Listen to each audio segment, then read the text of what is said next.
Hello everyone, welcome back to this YouTube channel. आज है 21 October. इस सेशन में द हिंदू एडिटोरियल का वोकेबलरी कवर करते हैं। तो अगर आप किसी भी कॉम्पिटिटिव एग्जाम का प्रिपरेशन कर रहे हैं तो वीडियो लास्ट तक जरूर देखिएगा। चलिए सेशन स्टार्ट करते हैं। जल्दी से लाइक कर दीजिए और चैनल पर नए हैं तो जल्दी से चैनल को सब्सक्राइब कर लीजिए। तो चलिए आज का सेशन शुरू करते हैं एक मोटिवेशनल लाइन के साथ। दिया गया है कि जब आप अपनी सोच को नकारात्मक से सकारात्मक में बदल देते हैं तो आपको सकारात्मक रिजल्ट मिलने शुरू हो जाते हैं। तो देखिए, जब तक आपके माइंड में निगेटिविटी बैठा हुआ है, ठीक है, जब तक आपके माइंड में क्या निगेटिविटी बैठा हुआ है तब तक आप असफल हैं, तब तक कुछ भी आपको सही रिजल्ट नहीं मिलने वाला। जैसे ही आप अपना निगेटिव पॉइंट अपने माइंड से निकाल के और पॉजिटिव पॉइंट लेना शुरू करते हैं, पॉजिटिव वे में चलना शुरू करते हैं, तो धीरे धीरे क्या होता है कि आपके जो भी पॉजिटिव रिजल्ट हैं वो मिलना शुरू हो जाते हैं। तो हमेशा क्या करना चाहिए, जो भी निगेटिविटी है आपके माइंड में उसे दिमाग से निकाल देना चाहिए और सकारात्मक के लिए काम करना चाहिए। जब आप सकारात्मक सोच रखेंगे, सकारात्मक तरीके से काम करेंगे तो आपका रिजल्ट भी क्या होगा, सकारात्मक होगा। ठीक है, तो आज का यही था। बढ़ते हैं, देखते हैं आज का वर्ड। पहला वर्ड क्या दिया गया है, तो प्रायोरिटी। प्रायोरिटी की लास्ट में देखें तो ITY आया है। तो जब भी वर्ड के लास्ट में ITY आए, वर्ड नाउन की तरह काम करता है। ठीक है, ITY क्या होता है, नाउन सफिक्स होता है। अगर इसके मीनिंग की बात करें तो इसका मीनिंग होता है द फैक्ट और कंडीशन ऑफ बीइंग रिगार्डेड और treated as more important than other. तो देखिए, इसका प्रायोरिटी मतलब क्या होता है कि किसी एक चीज को दूसरे से ज्यादा रिगार्ड देना, सम्मान देना, ट्रीट करना।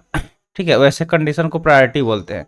जैसे मान लीजिए कि अगर आपका एनडीए निकल गया, ठीक है, सपोज आप एनडीए की प्रिपरेशन कर रहे हैं और आपका एनडीए क्लियर हो गया, तो उसमें अलग अलग होता है ना। जैसे मान लीजिए कि आर्मी होता है, आर्मी ब्रांच का होता है, उसके बाद से एयरफोर्स का भी होता है, उसके बाद से नेवी का भी होता है और नेवल एकेडमी का भी होता है। तो इसमें आपको प्रेफरेंस देना होता है कि आप किस में जानना चाहते हैं। ठीक है, तो उसको प्रायोरिटी बोलते हैं। उसको क्या बोलते हैं, प्रायोरिटी बोलते हैं जिसको आप चूज करते हैं, यानी कि किसको प्राथमिकता देते हैं, सबसे ज़्यादा किसको प्राथमिकता देते हैं। जैसे मान लीजिए कि अभी आप स्टूडेंट हैं, ठीक है, अभी आप क्या है, स्टूडेंट हैं, प्रिपरेशन कर रहे हैं।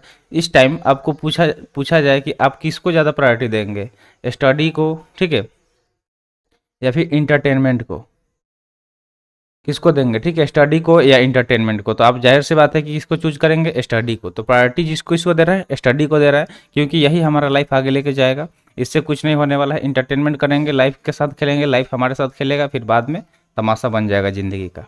तो चलिए देखते हैं इसका सिनोनिम्स। अगर सिनोनिम्स की बात करें तो अरेंजमेंट हो जाएगा, प्रेफरेंस हो जाएगा, एंटीसीडेंट्स हो जाएगा या फिर लीड हो जाएगा। ये सब सिमिलर वर्ड हो गए, नोट करते चलिएगा या फिर स्क्रीनशॉट ले लीजिएगा जब हम पिक्चर दिखा देंगे। ठीक है, एंटोनिम्स की बात करें तो इन्फेरियोरिटी, लास्ट, सब सर्विलेंस या फिर अनइम्पोर्टेंस। ये सारे क्या हो गए, जस्ट अपोजिट वर्ड हो गए किसके, प्रायोरिटी के। तो देखिए यहाँ पे मान लीजिए कि कुछ ऑप्शन है जहाँ पे मान लीजिए 4 आपको ऑप्शन दिया गया, तो 4 ऑप्शन में प्रायोरिटी किसको दिया गया, पहला को। तो इस तरह आप समझ सकते हैं कि मान लीजिए कि आपको बहुत सारा ऑप्शन दे दिया गया, 4 ऑप्शन दे दिया गया, ठीक है, आप उसमें से वही चूज करेंगे ना जो क्या हो, सुटेबल हो आपके लिए। यानी कि जिसको आप चूज कर रहे हैं उसको क्या कर रहे हैं, इंपॉर्टेंस दे रहे हैं, उसका रिगार्ड कर रहे हैं, उसको सही ट्रीट कर रहे हैं। समझ में आ गया। बढ़ते हैं नेक्स्ट वर्ड की तरफ। नेक्स्ट वर्ड है अमेंडमेंट्स। अमेंडमेंट्स यहाँ पे नाउन की तरह काम कर रहा है। इसका मीनिंग होता है make minor change to a text, piece of legislation etcetera in order to make it fairer और मोर एक्यूरेट और टू रिफ्लेक्ट चेंजिंग सर्कमस्टांसेस। तो देखिए, अमेंडमेंट मतलब क्या होता है कि किसी चीज़ में सुधार लाना, परिवर्तन लाना। चाहे कोई टेक्स्ट लिखा गया हो, ठीक है, या फिर पीस ऑफ लेजिस्लेशन हो, उस चीज़ में सुधार करना ताकि उसको पहले से और बेहतर बनाया जा सके और सही बनाया जा सके, तो उसको अमेंडमेंट्स बोलते हैं। जैसे कि संविधान का संशोधन होता है, तो ठीक है, तो अमेंडमेंट्स मतलब संशोधन, हिंदी मीनिंग हो जाएगा, क्या हो जाएगा, संशोधन। जैसे मान लीजिए कि संविधान तो बहुत पहले बना, उस टाइम बहुत सारे, अभी जो चीज़ है उस टाइम उस नहीं था, ठीक है, उस टाइम वो सारी चीज़ें नहीं था। अब मान लीजिए कि उस हिसाब से अगर कोई क्राइम हो रहा है, जैसे मान लीजिए कि साइबर क्राइम, अभी के डेट में मान लीजिए कि साइबर क्राइम, तो जब हमारा संविधान बना उस टाइम तो साइबर क्राइम उतना कुछ था ही नहीं। तो मान लीजिए कि अब कोई साइबर क्राइम कर रहा है तो उसके लिए नियम बनाने के लिए हमें अमेंडमेंट्स करना पड़ेगा ना, सुधार लाना पड़ेगा ना। अन्यथा मान लीजिए कि कोई अगर साइबर क्राइम कर रहा है तो उसको सजा फिर कैसे देंगे, तो उसके लिए जो संशोधन किया गया, ऐसे बहुत तरह चीज़ है जो अपने संविधान में चेंज होते रहा, तो उसको बोलते हैं अमेंडमेंट्स। ठीक है, इसका मीनिंग हट जाना भी हो सकता है या फिर संशोधन, यहाँ पे बता दिए संशोधन भी हो जाएगा। ठीक है, अगर इसके सिनोनिम्स की हम बात करें तो रिवाइज करना, किसी चीज़ को फिर से रिवाइज कर देना। अल्टर मतलब क्या होता है, परिवर्तन करना। चेंज मतलब ही परिवर्तन करना होता है और मॉडिफाई मतलब ही क्या होता है, परिवर्तन करना। एंटोनिम्स की अगर हम बात करें तो लोअर, वर्सन, ब्रेक या फिर डिक्रीज हो जाएगा। ये सब क्या होगा, जस्ट अपोजिट वर्ड होगा, ठीक है। जैसे कि मान लीजिए कि अगर कोई नियम चेंज हो गया तो उसके हिसाब से मान लीजिए कि कोई कैद है तो उसे फ्री भी छोड़ दिया गया, कुछ नियम ऐसा चेंज हुआ जो लोग खुला घूम रहे हैं क्राइम करके तो उनको भी क्या क्या उनको जेल के अंदर कर दिया गया। तो इस तरह बहुत सारा बातें हो सकता है अमेंडमेंट्स करने से। बढ़ते हैं आगे, देखते हैं नेक्स्ट वर्ड क्या है, रेफरेंसेस। रेफरेंसेस नाउन की तरह काम कर रहा है। इसका मीनिंग होता है द एक्शन ऑफ मेंशनिंग और एल्यूरिंग टू समथिंग। तो ऐसा एक्शन जिसमें हम लोग किसी चीज़ को मेंशन कर रहे हैं, ठीक है, या फिर एल्यूड कर रहे हैं उसको, एल्यूडिंग समथिंग, तो उसको रेफरेंसेस बोलते हैं। इसके अगर हिंदी मीनिंग की बात करें तो संदर्भ हो जाएगा। इसका हिंदी मीनिंग क्या हो जाएगा, संदर्भ। सिनोनिम्स की बात करें तो एल्यूजन, हिंट, इन्यूंडो या फिर मेंशन, ठीक है। जैसे किसी मेंशन करना किसी चीज़ को, मान लीजिए कि हम अगर कोई स्पीच दे रहा है तो उसमें जो भी चीज़ हम मेंशन कर रहे हैं जिस बात को, उसको हम क्या कर रहे हैं, उसमें रेफरेंस दे रहे हैं, ठीक है। उसको क्या दे रहे हैं, रेफरेंस दे रहे हैं, यानी कि उस संदर्भ में हम बात कर रहे हैं। एंटोनिम्स की बात करें तो अनएक्नॉलेज्ड हो जाएगा, रिजेक्शन हो जाएगा, डिस्ट्रस्ट हो जाएगा या फिर डिसअप्रूवल। ये सारे अपोजिट वर्ड हो गए किसके, तो रेफरेंसेस के, ठीक है। ये सब क्या हो गया, अपोजिट वर्ड हो गए। पिक्चर भी साथ में देखते रहिएगा, पिक्चर आपको बहुत ज़्यादा हेल्प करेगा वर्ड को याद करने में। नेक्स्ट वर्ड है डिस्क्रिएशन। डिस्क्रिएशन की बात करें तो लास्ट में आई ओ एन आया है। आई ओ एन नाउन की तरह काम करता है क्योंकि नाउन सफिक्स होता है। इसका मीनिंग होगा the freedom and power to make decision by yourself. मान लीजिए कि इस तरह का आपको आज़ादी मिल गया, ठीक है। फ्रीडम मतलब क्या होता है, आज़ादी, या फिर पावर, पावर मतलब क्या होता है, शक्ति।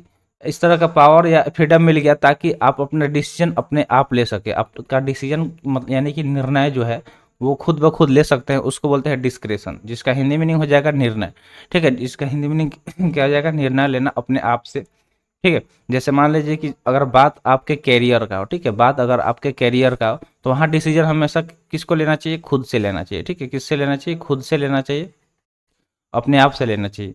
मान लीजिए कि घर में तो बहुत सारे लोग हैं, घर में मान लीजिए 4 लोग हैं। कोई बोलेगा बेटा डॉक्टर बन जा, कोई बोलेगा बेटा इंजीनियर बन जा, कोई बोलेगा बेटा डिफेंस ज्वाइन कर लो, कोई बोलेगा रेलवे का प्रिपरेशन कर लो, कोई बोलेगा बैंकिंग कर लो। तो इस तरह कुछ नहीं होगा, ठीक है। सबका आप बात नहीं रख सकते हैं। अब इसमें से आपका क्या है, आप किसको प्रेफरेंस दे रहे हैं, आपका किस में ज़्यादा इंटरेस्ट है। मान लीजिए आपका डिफेंस में ज़्यादा इंटरेस्ट है तो आप एनडीए या फिर सीडीएस का प्रिपरेशन करेंगे, ठीक है। तो इस तरह से क्या होता है कि आपने जो निर्णय लिया उस वो क्या होगा, आपको उस पर मेहनत करना होगा। आपको लगेगा कि हाँ हम ये चीज़ कर सकते हैं, तभी आप निर्णय लेंगे, ठीक है। अगर इसके सिनोनिम्स की हम बात करें तो अटेंशन हो जाएगा, ठीक है।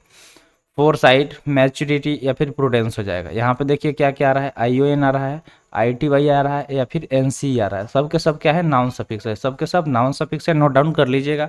अगर इसके एंटोनिम्स की बात करें तो केयरलेसनेस हो जाएगा, डिसरिगार्ड हो जाएगा, इग्नोरेंस हो जाएगा या फिर इनडिस्क्रेशन हो जाएगा, ठीक है। एन ई डबल एस भी क्या होता है, नाउन सफिक्स होता है, ठीक है। यहाँ पे एन सी बता ही दिए हैं, आई ओ एन बता ही दिए हैं, तो ये सब बताने की चीज़ नहीं है। जो भी चीज़ बताया जा रहा है नोट डाउन करते रहिएगा ताकि इससे क्या होगा, लिखने से चीज़ें जल्दी से याद हो जाती है। तो समझ में आ गया डिस्क्रेशन मतलब क्या होता है कि अपना निर्णय खुद से लेना। इस तरह का अगर आपको आज़ादी मिल जाता है उसको डिस्क्रेशन बोलते हैं। अगला वर्ड है लॉन्ड्रिंग। लॉन्ड्रिंग यहाँ पे वर्ब की तरह काम कर रहा है जिसका मीनिंग होता है conceal the origin of money obtain illegally. यानी कि अगर आप कोई गैर कानूनी तरीके से पैसे ऑब्टेन कर रहे हैं तो उसका ओरिजिन यानी कि कहाँ से प्राप्त कर रहे हैं उसको छुपाना, ठीक है, उसको कंसील करना। एक होता है रिवील, जस्ट इसका अपोजिट होता है यानी कि बता देना सबको, और कंसील मतलब होता है छुपाना। तो शोधन इसका हिंदी मीनिंग हो जाएगा। सिनोनिम्स की बात करें तो क्लीन, एडमिनिस्ट्रेशन या फिर मैनेजमेंट हो जाएगा। एंटोनिम्स अगर इसका देखें तो डर्टी, बेड रेगल्ड या फिर बेग्रीम्ड। ये सारे क्या हो गए, जस्ट अपोजिट वर्ड हो गए, ठीक है। ये सब क्या हो गए, जस्ट अपोजिट वर्ड हो गए। अगला वर्ड है अल्टरिंग। अल्टरिंग यहाँ पे वर्ब की तरह काम कर रहा है। अभी कुछ देर पहले अल्टर एक सिनोनिम्स के तौर पे हम लोग बात किए थे। तो अल्टरिंग मतलब क्या होता है, इसका मीनिंग होगा चेंज इन कैरेक्टर और composition typically in a comparatively small but significant way. तो देखिए अल्टरिंग मतलब क्या होता है, चेंज। अल्टर को चेंज से याद रखिएगा कि किसी चीज़ में चेंज लाना, चाहे किसी चीज़ की कंपोजिशन हो, कैरेक्टर हो, ठीक है, या कोई भी चीज़ जो सिग्निफिकेंट तरीके से उसमें चेंज कर रहा है उसको बोलते हैं अल्टरिंग, यानी कि बदलना, किसी चीज़ में परिवर्तन करना, ठीक है, बदलना या फिर परिवर्तन करना। सिनोनिम्स एडजस्ट हो जाएगा। अमेंडमेंट्स में बताए थे कि उस अल्टर को, ठीक है। तो अमेंड मतलब भी क्या होता है, शोधन करना, चेंज या फिर डेवलप। ये सारे क्या हो गए, जस्ट सिनोनिम्स हो गए, यानी कि सिमिलर वर्ड जिसका सेम मीनिंग होता है। अपोजिट वर्ड क्या आ जाएगा, रिमेन, स्टेगनेट, स्टे या फिर कंटिन्यू। जो जैसा चल रहा है वैसे ही चलने देते हैं, रोक देते हैं, उस चीज़ को क्या बोलते हैं, स्टे बोलते हैं। कंटिन्यू यानी कि जैसे चल रहा है चलने दो। अगर उसमें चीज़ अगर परिवर्तन करते हैं तो उससे उसका रिजल्ट भी तो थोड़ा सा आपको अलग दिखेगा, ठीक है। इसलिए अल्टर मतलब क्या होता है, बदलना, परिवर्तन करना। जैसे मान लीजिए कि यहाँ पे रिलीजन चेंज किया जा रहा है, ठीक है, अल्टर किया जा रहा है जो रिलीजन है, इस तरह का पिक्चर दिखाया गया है। अगला वर्ड यहाँ पे क्या है, इम्प्लीकेशंस। इम्प्लीकेशंस नाउन की तरह काम कर रहा है क्योंकि लास्ट में ION आया है, जिसका मीनिंग होता है the effect that something will have on something else in the future. तो देखिए इम्प्लीकेशन मतलब होता है किसी चीज़ का इफेक्ट किसी चीज़ पे हो आगे फ्यूचर में, उसको बोलते हैं इम्प्लीकेशन, यानी कि निहितार्थ इसका हिंदी मीनिंग हो जाएगा। अगर सिनोनिम्स की बात करें तो सजेशन, इन्फेरेंस, इंडिकेशन या फिर कोनोटेशन हो जाएगा। एंटोनिम्स इसका क्या हो जाएगा, तो मेजरमेंट, प्रूफ, रियलिटी या फिर ट्रूथ हो जाएगा। ये सारे क्या होगा, जस्ट अपोजिट वर्ड हो गए। तो आई होप आपको इम्प्लीकेशन वर्ड समझ में आ गया होगा। जैसे मान लीजिए यहाँ पे कोरोना का पिक्चर दिखाया गया, तो कोरोना का बहुत लोगों को क्या हुआ, फ्यूचर में उसका प्रभाव पड़ा। कोरोना आने से किसी का बिजनेस में लॉस हो गया, किसी के फैमिली में कोई डेथ कर गया, तो वो सब चीज़ क्या हो गया, फ्यूचर में उसका काफ़ी ज़्यादा इफेक्ट हुआ लोगों को, उसको बोलते हैं इम्प्लीकेशन। और यहाँ पे अगला वर्ड दिया गया कंसोलिडेटेड, जो कि एक वर्ब की तरह काम कर रहा है। इसका मीनिंग होता है मेक समथिंग फिजिकली स्ट्रॉन्गर और मोर सॉलिड, यानी किसी चीज़ को फिजिकल तौर पे और ज़्यादा क्या करना, मजबूत बना देना और ठोस बना देना, उसको बोलते हैं कंसोलिडेटेड, जिसका हिंदी मीनिंग मजबूत हो जाएगा। क्या हो जाएगा, मजबूत हो जाएगा। अगर सिनोनिम्स की हम बात करें तो कंबाइन, यानी किसी चीज़ को अगर कंबाइन कर देंगे बहुत सारी चीज़ को एक साथ, तो क्या हो जाएगा, मजबूत हो जाएगा। यूनाइट कर देना यानी कि एक साथ कर देना, मर्ज यानी कि जोड़ देना, इंटीग्रेट मतलब एक साथ उसको क्या कर देना, साथ में कर देना। इंटीग्रेट मतलब जोड़ना होता है, ठीक है। अगर एंटोनिम्स की बात करें तो डिक्रीज, घटा देना, डिस्करेज, डिस्पर्स या फिर डिसवेड हो जाएगा। ये सब जस्ट अपोजिट वर्ड हो गया, ठीक है। जैसे यहाँ पे देख लीजिए, मान लीजिए कि अलग अलग चीज़ को मिला के एक अगर चीज़ बनाया जाता है तो उससे क्या होता है, वो चीज़ स्ट्रॉन्ग बनता है। क्या बनता है, स्ट्रॉन्ग। अगला वर्ड दिया गया कन्वेनिंग। कन्वेनिंग यहाँ पे वर्ब की तरह काम कर रहा है। इसका मीनिंग होता है टू कम टुगेदर और to bring people together for a meeting etcetera, यानी कि एक साथ आना या लोगों को एक साथ लाना, किसके लिए, एक मीटिंग के लिए, उसको बोलते हैं कन्वेनिंग, ठीक है। उसको क्या बोलते हैं, कन्वेनिंग बोलते हैं, यानी कि आयोजित करना किसी चीज़ का, ठीक है। किसी सम्मेलन का आयोजित करना बोल सकते हैं हिंदी में। अगर सिनोनिम्स की बात करें तो समन, समत मतलब क्या होता है, बुलावा, किसी का को बुलवाना। कॉल मतलब क्या होता है, पुकारना। ऑर्डर मतलब आदेश देना। ये सारे क्या हो गए, जस्ट सिमिलर वर्ड हो गए। एंटोनिम्स की बात करें तो डिस्पर्स, डिवाइड, स्केटर या फिर सेपरेट हो जाएगा। जैसे डिस्पर्स मतलब क्या होगा कि सबको अलग अलग कर देना, सबको इकट्ठा कर रहे हैं। यहाँ पे कन्वेनिंग मतलब क्या कर रहे हैं, इकट्ठा कर रहे हैं एक साथ ताकि कोई मीटिंग किया जा सके। डिस्पर्स मतलब सबको अलग अलग भेज देना, डिवाइड कर देना। स्केटर यानी कि फैला देना, सेपरेट कर देना। जस्ट अपोजिट वर्ड हो गया, ठीक है। जैसे यहाँ पे देख सकते हैं कि दो लोग बैठ के क्या कर रहे हैं, मीटिंग कर रहे हैं। अगला और सेशन का लास्ट वर्ड है वास्टली। वास्टली यहाँ पे एडवर्ब की तरह काम कर रहा है, ठीक है। एलवाई दोनों की तरह काम करता है, ठीक है। दोनों सफिक्स है ये, एडजेक्टिव भी और एडवर्ब भी। तो बताइएगा आपके एडजेक्टिव किस सिचुएशन में होता है और एडवर्ब किस सिचुएशन में होता है। ये आपके लिए होमवर्क रहेगा, कमेंट सेशन में जरूर बताइएगा, ठीक है। इसका मीनिंग होगा ऑफ वेरी ग्रेट एक्सटेंट और क्वालिटी, यानी किसी चीज़ का जो एक्सटेंट हो, यानी कि विस्तार, और क्वालिटी हो, क्वांटिटी जो क्या हो, बहुत ज़्यादा हो, उसको वास्टली बोलते हैं। तो देखिए वास्ट, वास्ट मतलब क्या होता है, कोई चीज़ जो बहुत विशाल हो, ठीक है, बहुत विशाल हो, बड़ा हो, विशालकाय हो, तो उसमें ही उसका ही ये क्या है, एडवर्ब फॉर्म है, एल वाई लगा दिया गया। तो इसका हिंदी मीनिंग क्या हो जाएगा, विशाल हो जाएगा, ठीक है, विशाल हो जाएगा। अगर सिनोनिम्स की बात करें तो एम्पल, बिग, बाउंडलेस या फिर ब्रॉड हो जाएगा। एम्पल, बिग, बाउंडलेस या फिर ब्रॉड हो जाएगा। एंटोनिम्स की बात करें तो बाउंडेड, कैलकुलेबल, एंडिंग या फिर फाइनाइट हो जाएगा। ये सब क्या होगा, जस्ट अपोजिट वर्ड होगा, ठीक है। तो यहाँ पे देख सकते हैं कि ये क्या है, बहुत बड़ा बहुत विशाल या बहुत दूर में फैला हुआ खेत का पिक्चर दिखाया गया है, ठीक है। तो इस तरह आप पिक्चर से वर्ड को समझ गए होंगे। तो आज के लिए इतना ही, आज का सेशन यहीं पे समाप्त हुआ। सेशन कैसा लगा कमेंट सेशन में जरूर बताइएगा, ठीक है। तो मिलते हैं फिर अगले सेशन में। Thanks for watching. जय हिंद।